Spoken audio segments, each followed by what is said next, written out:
नीतीश कुमार को अपना नेता मानेंगे अखिलेश यादव? क्योंकि नीतीश कुमार ही लीड कर रहे हैं इस वक्त विपक्ष को और सबको एकजुट करने में लगे हुए हैं। देखिए, जो आपका मूल प्रश्न है कि विपक्ष की एकता होगी या नहीं होगी, ये मोर्चा बनेगा या नहीं बनेगा, एक आपने बहुत प्रसिद्ध लोकोक्ति है सुनी होगी कि आवश्यकता आविष्कार की जननी है। आज ये एकता, विपक्षी एकता आवश्यकता है, ये देश की भी आवश्यकता है, ये इन दलों की भी आवश्यकता है। यूपी ये में जनता तो आवश्यकता थी ना सर, 2017 में कांग्रेस के साथ, 2019 में बीएसपी के साथ। आप लोग में मतलब गजब ही करते हैं। या तो हम इतिहास पर चर्चा कर लें, भविष्य पर इतिहास कर लें। है नहीं, वो 5 साल पुरानी बात है। अभी जो फोकस है वो 2024 के लोकसभा चुनाव पर है। पीछे क्या हुआ उसकी कमियों पे या उसकी खूबियों पे जाएंगे तो हम बहुत विस्तार से चर्चा क्या हासिल किया आपने गठजोड़ करके? नहीं, देखिए चित्रा जी, एक बात समझिए आप, आज भारत की राजनीति जिस दौर में है, आज गठबंधनों का दौर है, मोर्चों का दौर है। कोई पार्टी अकेले चुनाव नहीं लड़ रही है, भारतीय जनता पार्टी भी नहीं लड़ रही है। मोर्चे लड़ेंगे और मैं समझता हूं कि इस बार 2 मोर्चे होंगे आमने सामने, 3 मोर्चे नहीं होंगे जैसे कि संभावना व्यक्त की जा रही है।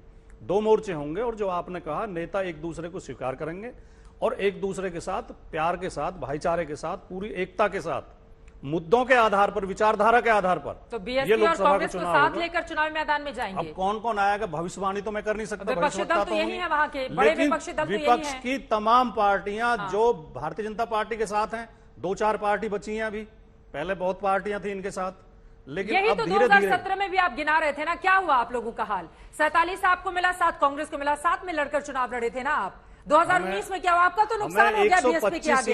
80 लोकसभा में से उधर बहन जी को मिल जाती है 10, आप लोगों को मिलती है 5। क्या फायदा हुआ आप लोगों को, बताइए ना। जहां से आपने शुरू किया वहीं से शुरू करते हैं। 47 सीटें मिली थी हमें 17 के चुनाव जी। 2022 में हमें 125 मिली हैं। इसी रेशियो में आप समझ लीजिए, कम से कम समाजवादी पार्टी अकेले लड़के आई है, 2 छोटी छोटी पार्टियां हमारे साथ थी। अभी और बड़ा मोर्चा बनेगा और जो मुद्दे हैं जनता के, वो मुखर हैं। जो देखिए, आप 2004 को याद कीजिए, शाइनिंग इंडिया का नारा था, अटल बिहारी वाजपेयी जी के नेतृत्व में सरकार लौट रही है, मीडिया भी यही कह रहा था, सरकार बदली। यही हाल 2024 में होने वाला है।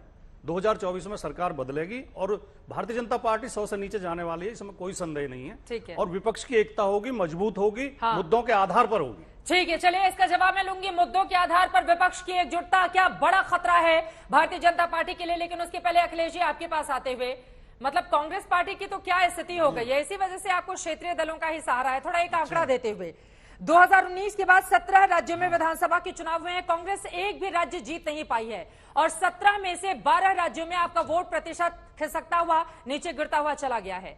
कैसी वजह से क्षेत्रीय दल अब मजबूरी बन गए हैं कांग्रेस के? और नीतीश कुमार को क्या नेता स्वीकार करेगी कांग्रेस? लगे हुए हैं सबको मनाने में। देखिए, इस तरह के डिबेट बता रहा है कि मोदी जी सत्ता से बाहर होने वाले हैं। ये परेशानी, आभास लोगों को होना शुरू हो गया है। ये चर्चा अपने आप में ये सफिशिएंट है ये साबित करने के लिए कि मोदी जी जा रहे हैं।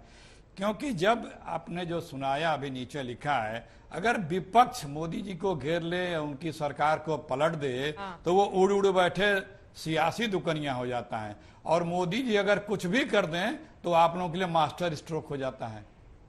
ये सोच का फर्क। हमारे कार्यक्रम के नाम पर बड़ी आपको चढ़न होती है मोदी जी, अखिलेश जी, इतना अच्छा नाम रखा है, आपको तारीफ करनी चाहिए, आपको उसमें भी दिक्कत हो रही है। नहीं, आप बोलिएगा। मैं तो तारीफ आपकी कर ही रहा हूं। हाँ, मैं तो आपकी तारीफ ही कर रहा हूं, सत्य ही बता रहा हूं। अगर विपक्ष कुछ भी करे तो वो जो है उड़ी उड़ी बैठे सियासी दुकनिया, अब मोदी जी देश को डुबो दें। अरे तो विपक्ष का आंकड़ा भी तुम्हें दिखा रही हूं ना अखिलेश जी। अब आपसे मैंने पूछ लिया, 17 राज्यों में चुनावी हार 2019 के बाद, उस पर जवाब नहीं देंगे आप? आपको उड़ उड़ बैठे सियासी दुकनिया पर चर्चा करनी है। परेशान होते हैं। 17 में क्यों हारे, बताइए ना। बोलिए, जो आंकड़े आप बता रही हैं, जो आंकड़े आप बता रही हैं, 2014 के पहले कहां थे मोदी जी? कितनी सीटें थी बीजेपी की? 2024 में उससे भी कम हो जाएंगी, बेफिक्र रहिए, बड़े आसानी से हो रही है। आज मोदी जी के पास एक भी ऐसा अलायंस पार्टनर की दुकान नहीं है जिसपे जाके वो बैठ सकें या रस ले सकें। और चुनाव आते आते बीजेपी के भी आधे नेता मोदी जी को अपना नेता नहीं मानेंगे। वो शुरुआत हो चुकी है, बताने की आवश्यकता नहीं है।